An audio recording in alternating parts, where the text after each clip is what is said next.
Welcome dear student. So we have already started with the lesson reflection of light, and this is a lesson of class 9, and student, this is a part 2 video of this lesson, and for part 1 video you can check out my playlist. So let's start part 2 of this lesson. So we see a clear image of ourselves when we stand in front of a mirror in our house, right student? So how an image is formed. So let's see how an image is formed when we stand in front of our mirror. Let's see. So student, to understand how an image is formed in a mirror, let us first consider an image formed by a point source or a point object. Let's see. So here you can observe one diagram in which diagram A is given, that is rays falling on a mirror normal to its surface. But before going into detail of this diagram, let's clear some points. So the light rays travel in all the direction from such a source, and several of these rays fall on the mirror, get reflected and reach our eyes. You can observe the incident ray are getting reflected ray and they are getting in our eyes. They are reach our eyes, and due to reflection they appear to be coming from a point behind the mirror, and that point is the image of the point source. Now just look at alongside diagram. So student, as the figure, as shown in the figure, light rays falling perpendicular on the mirror. Perpendicular, you can observe the plane mirror surface, right, indicated by the blue lines, and the incident ray and reflected ray. These rays are perpendicular to the mirror surface, and the light rays falling perpendicularly on the mirror surface are reflected back in the perpendicular direction also. That means the red rays are perpendicular to the mirror surface. Now next is again the image formed by a point source, but in different way. Let's see. So this is again a new diagram in which image diagram number B, and image of a point source formed by a mirror. Let's see what's this diagram indicate to us. So in this diagram, a point source O, this is a point source O in front of a plane mirror M1 and M2, which I have indicated by the red line. Okay, this is a red bracket, M1 and M2. This is a mirror surface, right?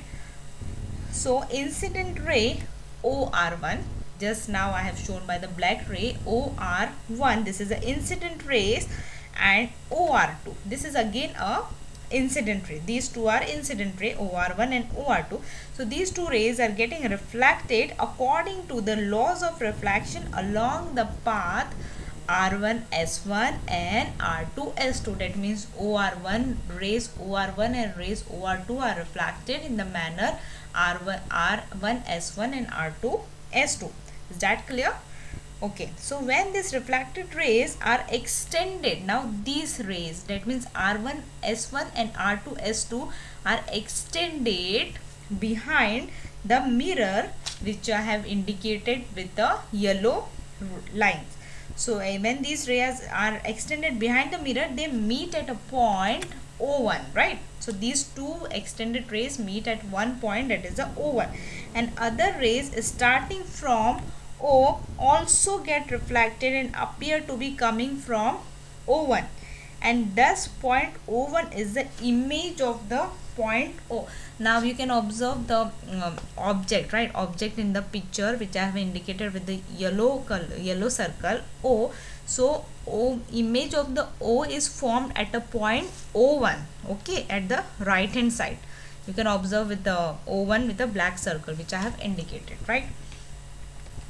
So the reflected rays do not actually meet, and hence such an image is called a virtual image. Now virtual means not real image, okay, and the perpendicular distance of the image from the mirror is equal to the perpendicular distance of the source from the mirror. That means for your understanding I can say that distance of OM1 and distance of O1M1 are equal. So I hope this diagram is clear to you. Now next is again image formed by a point source, but the diagram will again different. So this is the diagram C, in which we can we have to study the image of an extended source formed by a mirror.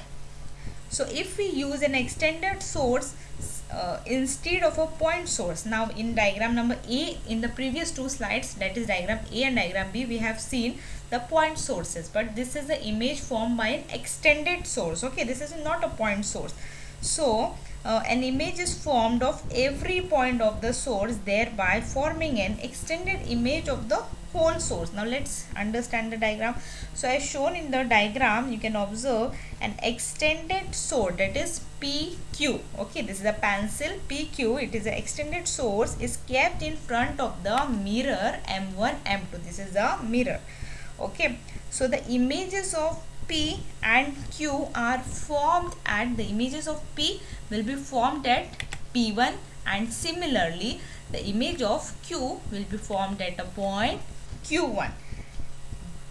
So similarly images of all points between P and Q, that means pencil P and Q, are formed between P1 and Q1, resulting in the image P1 Q1 of the entire extended source.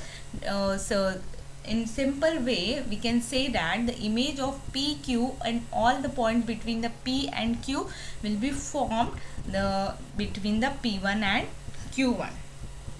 So the image formed by a plane mirror is of the same size as the source. So these are the not virtual image, these are the same size as the source.